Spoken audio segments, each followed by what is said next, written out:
Exchange कर दो ना। सारे डॉक्यूमेंट्स और फाइल्स हमें दे दो। भाई ये सब क्या हो रहा है? यहाँ पे साइन करो। आहान अपने प्यार के रास्ते की हर दीवार गिराना चाहता था, फिर वो दीवार गिल परिवार ही क्यों न हो।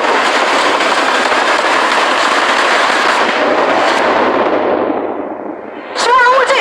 नहीं नहीं नहीं।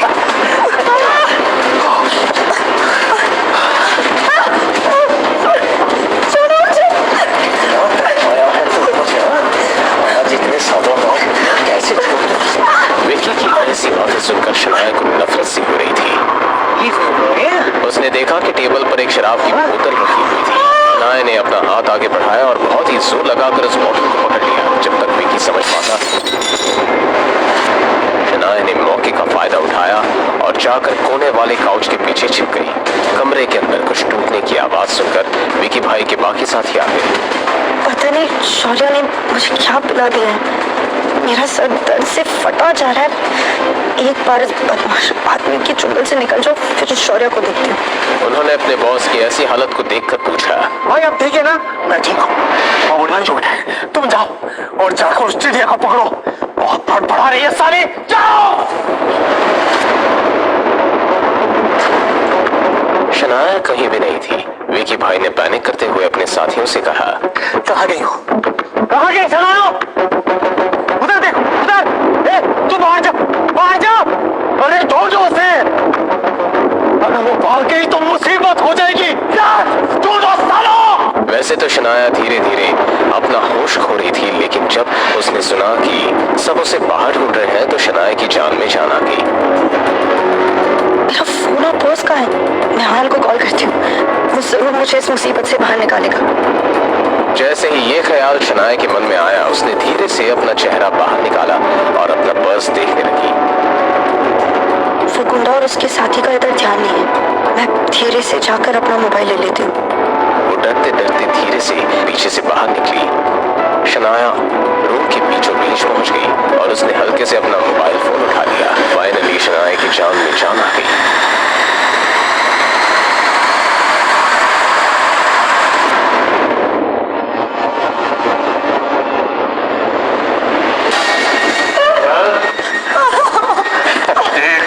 तेरी वजह से मेरा इतना खून बह गया और तू कहती मैं तुझे छोड़ दूं? अरे कैसे जाने दूं तुझे? थोड़ी ही देर में विकी भाई और उसके सभी साथी शनाया को घेर कर खड़े थे। विकी भाई, इस लड़की को ऐसा सबक सिखाना पड़ेगा ताकि ये जिंदगी भर आपको याद रखे। हाँ ठीक बॉस। क्या होगा? मैं छोड़ा।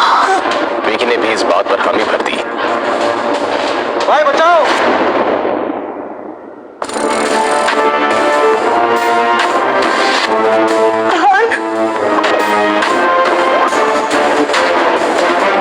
क्या ये लड़का शनाया का पति है?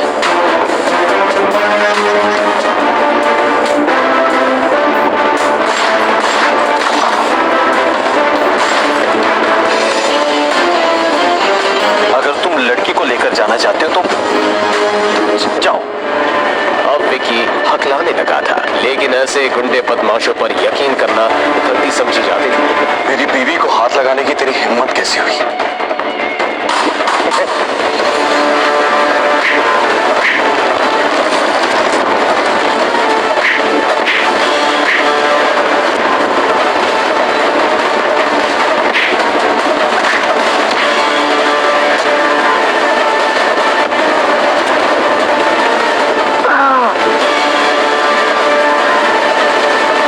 कुछ देर पहले आहान लंच के लिए घर ही जा रहा था, मगर तभी उसका फोन बजा। कॉल मिसेस यामिनी गिल ने किया था और उन्होंने आहान को बताया कि शनाया शौर्य की कॉल के बाद बाहर चली गई थी। एकदम से आहान की आंखों के सामने शौर्य की वो मुस्कान आ गई और सब कुछ आहान की समझ में आ गया। शनाया, मुझे माफ कर दीजिए, मैं सही वक्त पर नहीं आ पाया और आपकी ये हालत हो गई, लेकिन अब मैं सब ठीक कर दूंगा। हाँ मुझे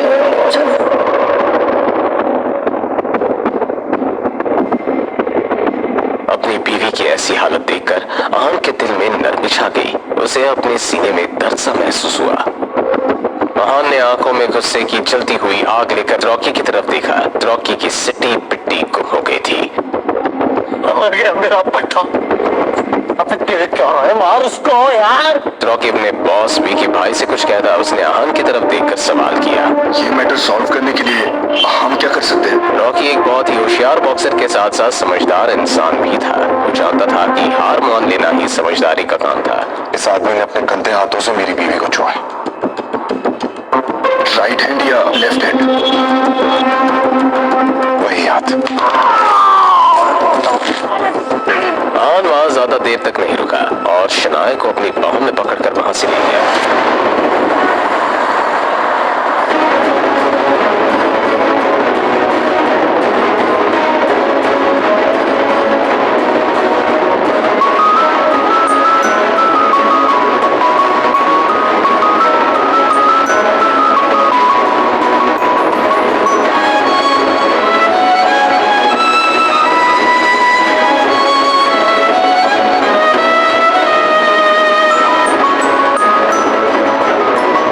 घड़ी हमेशा हमें अपने इस अच्छे वक्त की याद दिलाती रहेगी।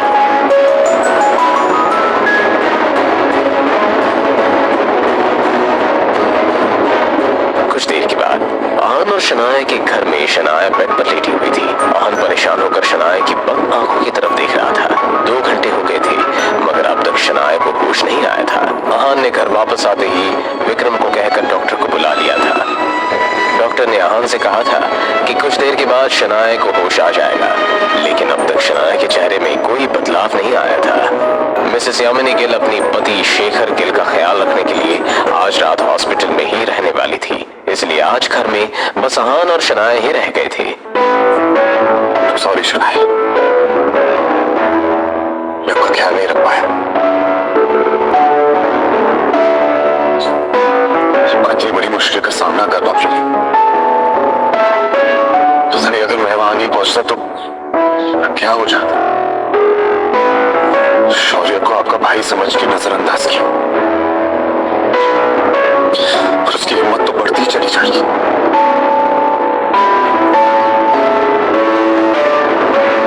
आप ठीक हो जाइए तो शौर्य को मैं देख लूंगा। आहान ने शनाया से कहा। तभी शनाया की शांत पलकें हिलने लगी और शनाया को होश आ गया। आहान ने उम्मीद से शनाया की तरफ देखा। अब ठीक है?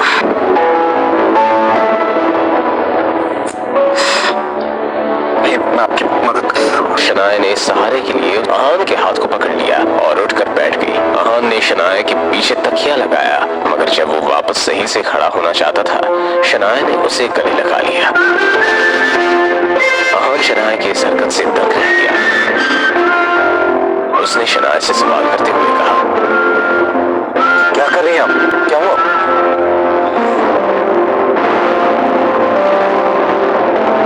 अभी मैं बहुत डर गई थी।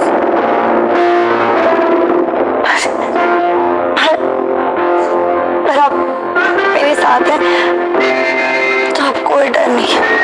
अपने आखिरी शब्द कहते हुए शनाया किसी छोटी बच्ची की तरह मुस्कुरा रही थी। मैं हमेशा आपके साथ हूँ, आपको डरने की कोई जरूरत नहीं। ये सुनकर शनाया को अलग सी राहत मिली मगर अगले ही पल शनाया ने जो कहा उसे सुनने के बाद आहान बेचैन होने लगा। शनाया ने आहान से कहा, भाभी मेरी ड्रेस चेंज कर दो ना। शनाया को क्या हो गया था? अब आहान क्या करेगा?